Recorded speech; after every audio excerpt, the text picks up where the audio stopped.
Table बनाने का method क्या है, हम टेबल को कैसे इजी वे में लर्न कर सकते हैं। आप शुरू करते हैं, देखते हैं टेबल कैसे बनती है। टेबल बनाने का तरीका है ये।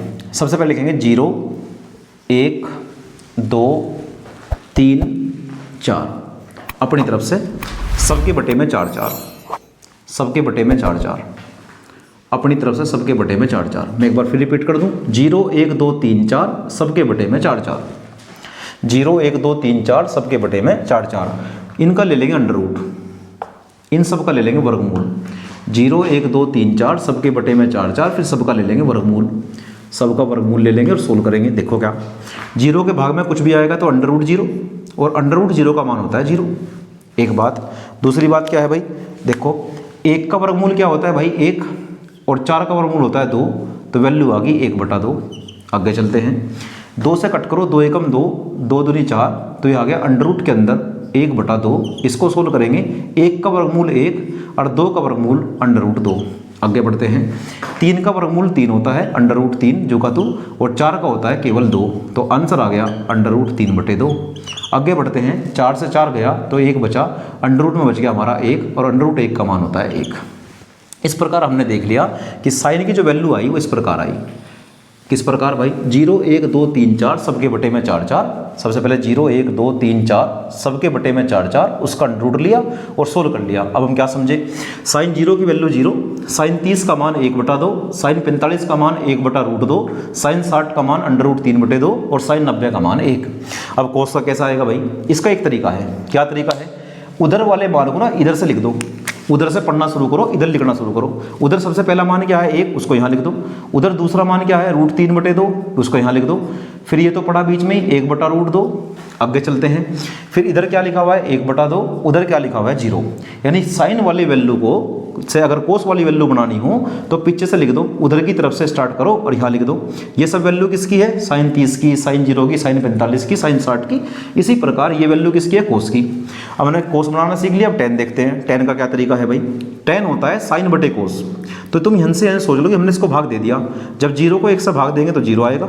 एक बात, जब इसको इससे भाग देंगे, ये मैंने इमेजिन कर लिया कि भाग दे रहे हैं, जब इसको इससे भाग देंगे तो 2 से 2 कैंसिल हो जाएगा, वैल्यू जो बचेगी 1/√3।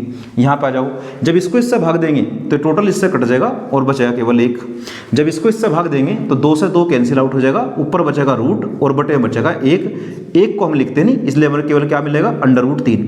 आगे चलते हैं, जब 1 को 0 से भाग देंगे तो वैल्यू आती है अनंत, या इसको अपरिभाषित भी बोल सकते हैं। अपरिभाषित, अनडिफाइंड केस हो गया, इसको अनंत को हम अपरिभाषित भी बोल सकते हैं कि मान परिभाषित नहीं है। कोट कैसे आएगा भाई, कोट आने का क्या तरीका है, कोट आने का तरीका है कि टेन वाली वैल्यू को उल्टा करके लिख दो। कैसे भाई, उधर से पढ़ना शुरू करो, इधर लिखना शुरू करो। उधर पहले क्या लिख रहा अनंत, तो उसको यहाँ लिखो। उधर क्या लिख रहा √3, उसको यहाँ लिखो। यहाँ पे लिख रहा 1, तो 1 के नीचे 1 लिखो। यहाँ पर क्या लिख रहा 1/√3, तो जुगा तो उतार दो। उधर क्या लिखा हुआ है 0, तो यहाँ लिख दो 0। ये आ गई कोट की वैल्यू। बात करते हैं सेक की। सेक की वैल्यू कैसे आएगी भाई, सेक जो होता है वो कोस का उल्टा होता है। जो भी कोस के मान है उनको उलट दो, अंश का हर कर दो, हर का अंश। जैसे 1 को उल्टा करेंगे तो 1 ही आएगा, जब इसको उल्टा करेंगे तो 2 ऊपर आ जाएगा, 3 नीचे, तो क्या बन जाएगा 2/√3। बहुत आसान। आगे बढ़ते हैं, यहाँ पर बढ़ते हैं बात, इसकी बात करो, रूट ऊपर चले जाएगा 1 नीचे, तो ऊपर तो आ जाएगा √2 और बटे में 1 लिखते नहीं हम। इसको 2 को ऊपर लेके जाओ, 2 का उल्टा कर दो तो 2/1 आ जाएगा, 1 को हम लिखते नहीं। 0 का जब उल्टा करेंगे तो वही अनंत, 0 का उल्टा अनंत होता है। ये भी है परिभाषित केस है। फिर कोसेक कैसा आएगा भाई, पीछे से पढ़ना शुरू करो, यहाँ लिखना शुरू करो। उधर क्या लिखा हुआ है भाई अनंत, वो यहाँ लिख दो अनंत। यहाँ क्या लिखा हुआ है 2, तो यहाँ लिख दो 2। यहाँ पर क्या लिखा है √2 लिख दो। यहाँ पर क्या लिखा है 2/√3, तो लिख दो। उधर क्या लिखा हुआ है 1, तो यहाँ 1 लिख दो। इस प्रकार हमने क्या करा, इस प्रकार हमने देख लिया कि टेबल को कैसे तैयार करते हैं। मैं एक बार फिर रिपीट कर दूँ। सबसे पहले हमने क्या करा, 0 1 2 3 4 सबके बटे में 4 4 लिया, सबका अंडर रूट ले लिया। इस प्रकार हमारे पास साइन की लाइन आ गई। सोल्व करने के बाद फिर साइन से कोस कैसे बना, इसको उल्टा करके लिख दिया, पीछे से पढ़ना शुरू करा, यहाँ लिखना शुरू करा, ये तो कोस बन गया। फिर टेन कैसे बनाया, टेन के लिए मैं हिंट देता हूँ। यहाँ पर हम कर देंगे साइन बटे कोस, साइन बटे कोस। जो साइन की वैल्यू है उससे कोस से भाग कर दो, यहाँ कहीं भाग करके देख लो, जो कट के आएगा वो 10 होगा। कोट का क्या तरीका है, उधर से पढ़ के इधर लिख दो, उधर से स्टार्ट करो, यहाँ पर लिख दो। फिर सेक का क्या तरीका है, मैं हिंट में लिखता हूँ। सेक का मतलब होता है 1/कोस, कि जो भी कोस के तुम्हारे पास मान है उनको उल्टा कर दो, अंश का हर का अंश करना दो। 1 का उल्टा तो 1 ही होगा यार, इसके ऊपर जाकर नीचे आ जाएगा, ये आ जाएगा, यानी उल्टे करके मान लिख दिए तो हमारा सेक आ गया। फिर कोसेक कैसा आएगा, ये आएगा, उधर वाले मान को पढ़ना शुरू करो, इधर लिखना शुरू करो, उल्टा पढ़ दो, उधर अनंत लिखा तो यहाँ लिख दो, फिर 2 लिखा 2 को यहाँ लिख दो, यानी पढ़ना पीछे से है, लिखना आगे से है, ये तरीका है। तुमने देखा होगा 3 लाइन तो इस प्रकार बनी कि ऊपर वाले लाइन का ही उल्टा करके लिखा।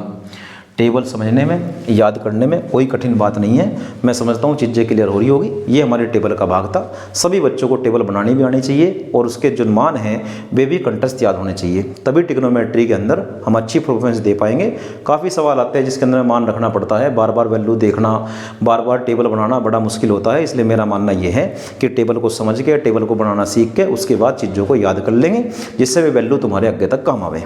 एक बार इसका स्क्रीनशॉट लेंगे, फिर आगे चलते हैं।